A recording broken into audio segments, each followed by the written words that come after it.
Hey everybody, today I'm going to be doing a couple of tactics on chess.com and just talking my way through them, and hopefully I can learn something and hopefully you can learn something. So without further ado, if I can get to the right tab, let's just get right into this. Okay, so it looks like we have an endgame tactic, and alright, so this looks like an endgame study, and endgame studies are really useful because um, all endgame studies really are just they're like calculation exercises. So if you have like middle game tactics, a lot of usually that's intuition, more intuition based because you can't calculate every move. But endgame puzzles are allowed to be more, flamboyant because there are less actual moves, and so uh, authors of endgame studies have more freedom to make crazy solutions uh, because it's an endgame study. I don't know what I'm trying to say, but I think endgame studies are a really great way to improve just raw calculation skills. If you have good intuition but you want to improve your just raw calculation skills, I think practicing doing endgame studies is a great way. So a great way to improve your raw calculation skills. That's more for advanced players, but uh, the first thing I want to do when I see a tactic is look at all the forcing moves. So checks, captures, and threats. So like mating threats. This looks like in an endgame study, it's a little different because you kind of just have to look at everything. Uh, this looks like it may involve some zugzwang with the king being stuck here. And so I think I see the answer, but I'm going to go through a couple of moves that we should.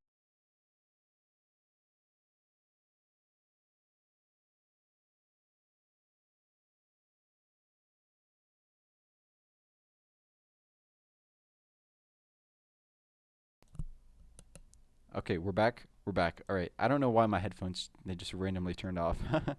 I might cut that part out. But what I was saying is I'm going to go through some lines uh, that I looked at before I saw the answer. So Queen D8 check, um, and black has to block here with F6. And then we have this check on D4, and black has to block with the queen, and that's also check on us, so we're forced to trade queens. Queen takes, and then black can just play H takes G4 check, and the king can escape, and that will be a winning king and pawn endgame for black, so that can't be it. So it's not Queen D8. And if we do a check on the fourth rank like this, it's basically the same story.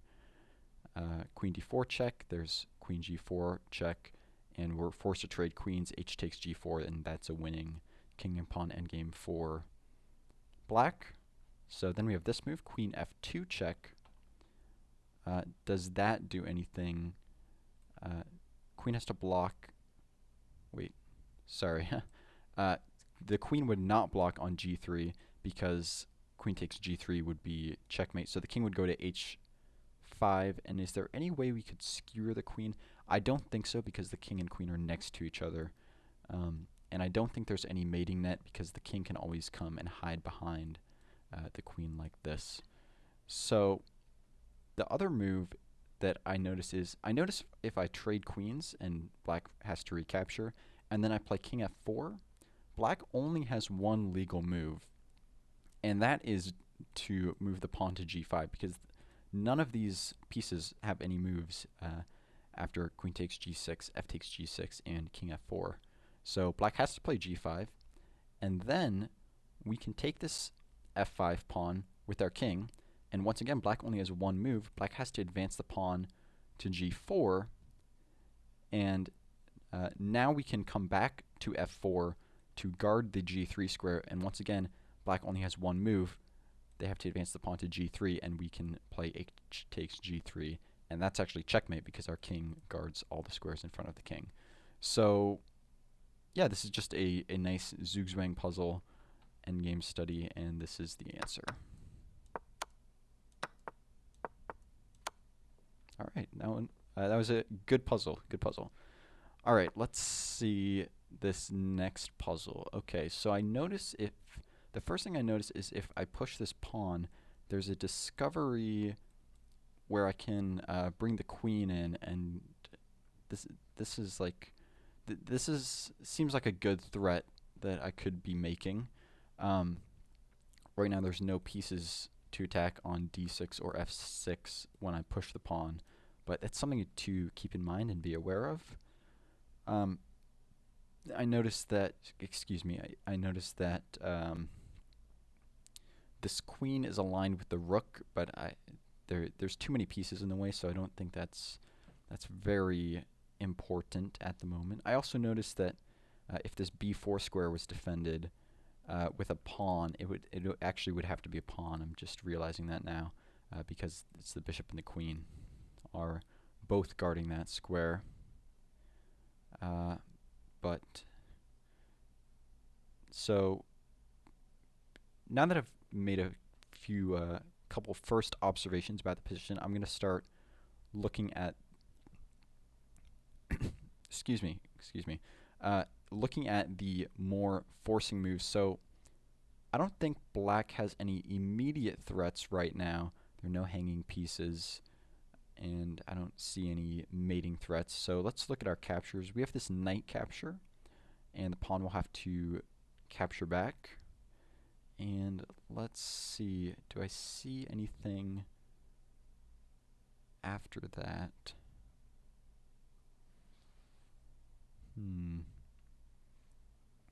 I don't see anything after that. And do we have any other captures? We have two captures with this knight. So this knight capture on e6 doesn't really do anything because black has two different guys on it. Black can simply take with the bishop, and we're simply giving up a piece. This capture on f7 looks potentially interesting, actually. But so let's see. Knight takes f7, king takes f7. Then we have this check. Bishop check on h5. Black plays g6. And, you know, I don't think white has anything after that. So let's see. I notice we can bring a rook to the g file, and that is aligned with the king, but I don't think that's the answer to this tactic. So I think I'm going to give myself a couple more minutes just so that I'm not boring you guys too much. I'll give myself until 5 minutes, and then if I haven't figured it out by then, I will see the answer. But normally when you're doing tactics, you should try to figure it out until you think you have the right answer. So let's see. I'm just going to think a bit.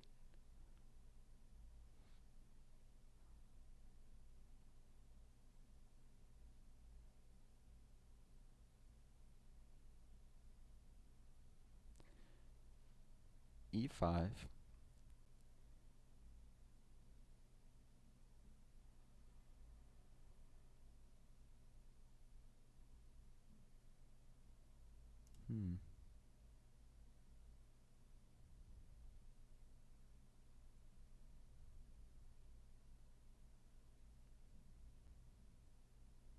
There's also this move immediately bishop h5, but then g6.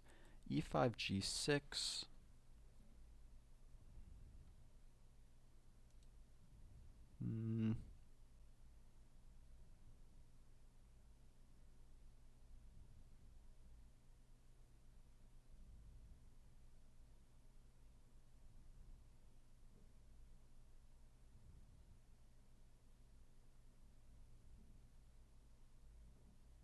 I've noticed if we can No. I was gonna say if we can undermine this pawn, then we could win the knight because the knight is a little trapped actually. But the knight can exchange itself for this knight anytime, so the knight is not actually trapped. And I'm not seeing the answer, and we're approaching 5 minutes, so I think we'll reveal the answer now. And it is knight takes e3. So I wonder what the solution is. Knight takes e3. I actually should have just made a guess at something. Knight takes e3, d takes e3, and now what is there? Is it simply rook d1? Rook d1.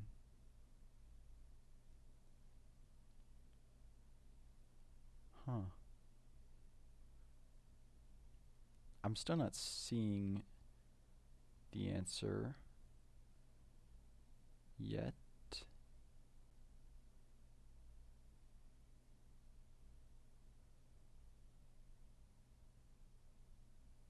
So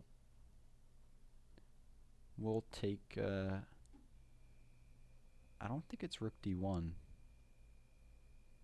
but I don't see what else it is. Now this is e5, g6. Okay, we'll try e5.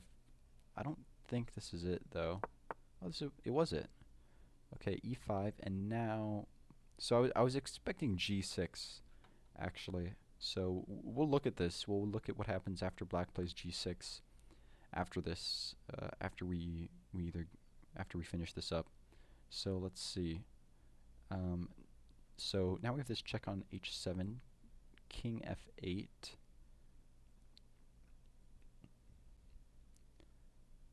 Queen h8, king e7, queen takes g7, rook f8.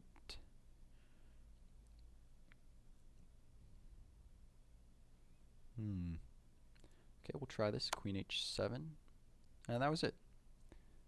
I guess it's just exposing black's king, and that's the idea. But let's look at. I want to see what happens here if knight takes e3, d takes e3. Let me see. Can you guys see this well? Oh yeah, you can see this perfectly. And then e5 and g6. Oh, and wow, knight takes f7 is the move. Wow. Knight takes f7, king takes f7, rook e g1, rook g8. Oh, okay. So it's because this rook is defending this bishop, and black has no other way of defending this pawn. And this attack on the king is too strong. I should have considered this knight takes f7 check further after g6. But I didn't see anything. I didn't see this idea that the rook is overworked like this. So that was the answer. So I think we'll probably do one or two more. Alright. So knight takes e3. So this is a hanging knight twice. And what's the idea here? Okay, so I noticed that I can take with the queen. White only has one move. Then I can check with queen e1 check. White has to block with the rook once again. And then we can save our rook because we have two hanging pieces. We have to play this rook h1 check. This deflects the king away from the defense of the rook. King h2. Sorry, after the line is, I'll just restart from the beginning. Queen takes e3, rook f2, queen e1 check, rook f1, rook h1 check, king takes h1, queen takes queen takes f1 check, king h2, and then we go into a queen endgame where we're down a pawn, and you probably just have to take the draw there as black because you're just down a pawn, and you're probably not going to be able to win that. So let's see. Does anything come of this immediate rook h1? I don't think so. That just looks like it loses a rook. What about this d takes e3? D takes e3. D takes e3 looks actually very strong because you're threatening e2 and also you're threatening rook h2. Are you threatening rook h2? The queen guards g2. So it just looks very, very strong to get a pawn on this third rank here. So I think the first move is d takes e3. Yep, okay, rook f8. That was not a move that I was expecting. But now we kind of sort of have this similar idea where queen e1 check rook f1, and we can deflect the king away from the defense of the rook. And the difference here is now we have this pawn on the third rank, so we can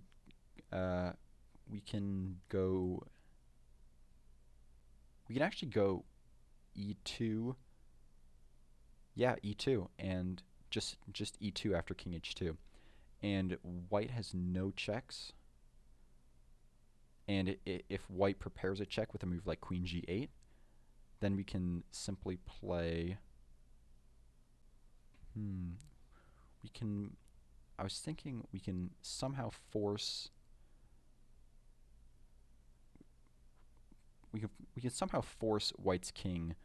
Yeah, we can force white's king so that when we promote on e1, it will be check. So king f4, excuse me, queen f4 check, king has to come to h3, and then queen f5 check, king has to go back to h2, and then queen h5 check, and the king has to go to some square where it will be check when we promote on e1. So that is the line, I'm pretty sure. Let's test it out there and here. I'm just going to double check everything. It's a good idea to double check your calculations after every move, especially when you have the time to do so. So rook h1 check, king takes h1, queen takes h1, king h2 check, or excuse me, just king h2, and then e2. And white has no checks with the queen. And there are no stalemate tricks because there's tons of pawns. So I'm pretty sure this is still it. Yep, and then I'm pretty sure we just go e2 here. So let's... Yep, that's it. And that was a... Oh, I guess... Can you guys see? Did I set it up? Oh, wait. No, I did not set it up correctly, so you guys cannot see the puzzle rating. But let me... So the first tactic... Wait. Oh, the first tactic was a 24-33, so this is just for your curiosity if you guys wanted. The first tactic was a 24-33. The second tactic was a 24-16. And this tactic is a pending rating. It has a 10% pass rate. So that's it. All right, knight d6. I think this is going to be probably the last tactic. We'll do this one, and then that'll be it. All right, knight d6. So our queen is attacked. Our bishop is also attacked.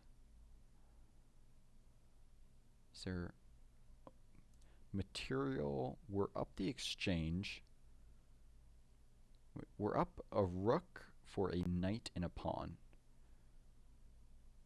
But it looks like we may lose some material back here unless we can find a way out of this. So I'm thinking queen takes e5 is the first move that comes to mind because it saves both the queen and the bishop. And does white have any tricky plays? Queen takes e5. So you're attacking the knight twice, and the knight cannot move because it's pinned. The knight has no checks. The knight has no checks. One way you can tell this is the knight and the king are on opposite colored squares. So whenever that is the case, the knight cannot check the king. That's just a little trick that you can use. So I think this is the answer. Queen takes e5. You have to defend the knight. So you have to defend the knight. White has two moves to do that. Bishop b4 or rook c6. So let's look at queen takes e5. You cannot take this queen because bishop takes e5 and actually, well, I was thinking this was a skewer, but the knight can simply retreat and defend the bishop. The knight would actually have to come. Actually, no, let's look at this. Let's look at this. Queen takes e5. Queen takes e5, bishop takes e5. If the knight comes to e4, we have f5, and now the knight has to run away, and we're going to win the bishop. So the knight can't come to e4. The knight has to go to c4, but in that case, do we have anything? The knight's also attacking our bishop in that position. We do have this move, rook ac8. If knight takes e5, we can play rook takes c1, bishop takes c1, rook d1 check, king f2, rook takes c1. We're still up the exchange, but we've simplified into an endgame that should be winning for us. So we haven't technically won any material there except for this pawn. But we would simplify into a winning endgame for us in that position. So that would be good. So yeah, white cannot actually take our queen after queen takes e5. So queen takes e5, let's say rook c6. And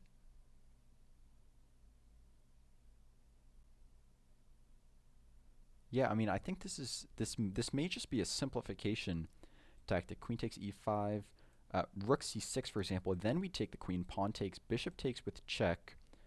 The king moves. Now we can attack the knight again. No.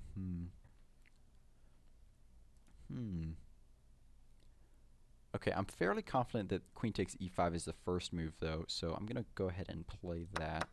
Okay, he does take our queen. So the other lines must have not worked because I'm pretty sure this doesn't work either. Obviously, we have to recapture, and that's it. So that's the puzzle. But let me just show you the lines that I was thinking of. Queen takes e5, queen takes, and if knight e4, you play f5. Now the knight has to move, and we get to eat the bishop in the end. And if white plays knight c4, the engine here is suggesting bishop takes b2 is the best move, which that grabs a pawn, so that seems good. But rook ac8 is the second best move, and this is probably the simplest win for a human, because now you're threatening to take this bishop, and so here the engine is suggesting knight takes e5, and now you just do this, and here, and here, and here, and this is a completely winning endgame for black. So I am curious though why about these lines, like rook c6. Rook c6, I would have played queen takes d4 here. The engine here is saying queen e6 is the best move, but black has other winning moves. So queen e6 is -7. Queen takes d4 is -5. So obviously black recaptures, and then I would have played this move. The king moves, and I guess here you just take on b2, and you're up 2 pawns, including an outside passed pawn and the exchange. And there's this, it's actually not really a pin, but it's an annoying position for white. This is once again completely winning for black. So I guess that makes sense. And then this other move, bishop b4. Once again, I would have taken this queen, and then bishop takes d4 check, king f1, and I guess you can also take on b2 here. The engine is suggesting that's the second best move, but rook a b8 is also a good move. So this is just a very pleasant position for black. So that's it. Those were 4 tactics. We got 3 right and 1 wrong, if I am remembering correctly. And I hope you learned something. Hope you improved your tactical ability. Oh, I just am seeing right here. You guys can see the engine moves as well. But if you enjoyed this video, make sure to leave a like and subscribe for more daily chess content. And I'll see you in the next video.